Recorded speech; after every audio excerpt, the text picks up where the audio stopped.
AI is changing everything, right? And maybe nowhere is that more true than in the classroom. It's an incredible tool for sure, but it also opens up this massive question for every single student. So let's get right to it. Is AI in school this amazing assistant that helps you learn, or is it, basically an academic crime? That line can feel super blurry, I get it. But don't worry, by the time we're done here, you're going to have a really clear map to figure it all out. Okay, so to figure this out, we're not just winging it. We're actually diving into the official guidelines from a really important source, the International Baccalaureate. These guys are a huge deal in global education, and they've put together a roadmap to help students and teachers handle this new AI world the right way. With all the different AI tools out there and all your different assignments, it can feel totally overwhelming to figure out what's okay and what's not. But here's the good news. It really all comes down to one simple, super powerful question you can ask yourself every time. And this is it. This is your North Star. Before you touch any AI tool, just ask, am I using this to actually help me learn and understand the material, or am I using it to do the work for me? See the difference? If it's helping you learn, you're good to go. If it's doing the thinking for you, that's when you're crossing a line. It's really that simple. Learning versus pretending. Okay, so that sounds simple in theory, right? But let's put this golden rule to the test in the real world. We're going to look at some common scenarios you might face, the definite green lights where you're good to go, and the big red lights where you need to stop. First up, the green lights. Think of AI as your personal tutor, or maybe a research sidekick. Let's say you ask it to summarize a really dense article to help you get the main points. Awesome! That's a great way to start, as long as you're the one who then takes those ideas and puts them in your own words. Or what about using it to find counterarguments for your essay? Absolutely. That's just making your own thinking stronger. You could even ask it to generate a basic essay structure, kind of like looking at an example in a textbook to get you started.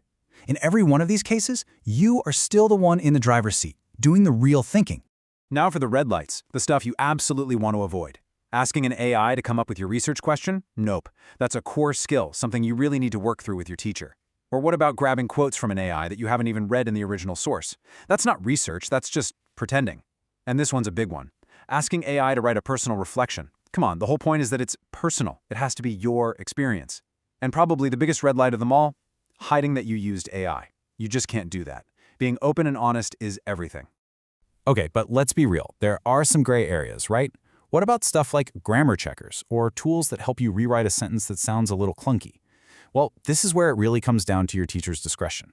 A simple spelling or grammar check, that's probably fine. But if that tool starts rewriting so much that it's actually improving your argument, well, now it's doing the thinking, not you. Here's the best rule of thumb. If you're not sure, just ask your teacher. Always. All right, so let's say you're using AI in all the right ways, the green light ways.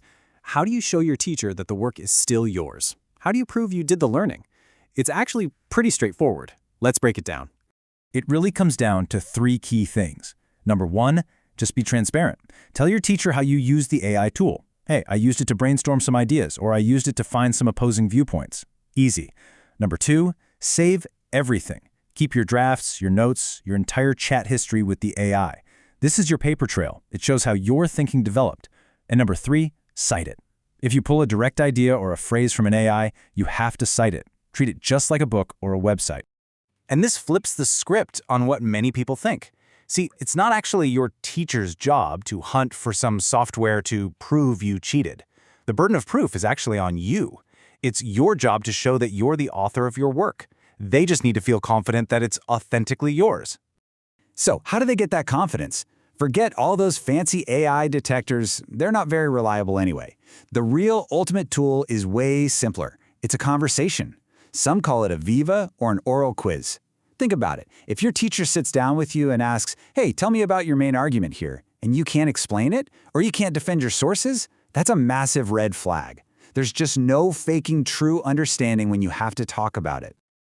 Okay, we've gone through a lot of ground. So let's wrap this all up into a super simple checklist. This is something you can literally pull up every single time you're about to use AI for school. So before you hit submit on that paper, just quickly ask yourself these questions. First, our golden rule. Am I using this to understand or to avoid understanding? Second, have I been totally open with my teacher about how I used it? Third, am I ready for that chat? Can I explain my work out loud without my notes? Fourth, Did I save my drafts and my chat history? And last but not least, did I cite anything I took from the AI? If you can say yes to all of these, you're in fantastic shape. So let's just zoom out for a second as we finish. The big picture here is that we're all moving into this new era where collaborating with AI is just normal. And that's going to change everything. It's not just about what we learn anymore, but about how we prove we've learned it. The future of school isn't going to be about an endless cat and mouse game of AI detection.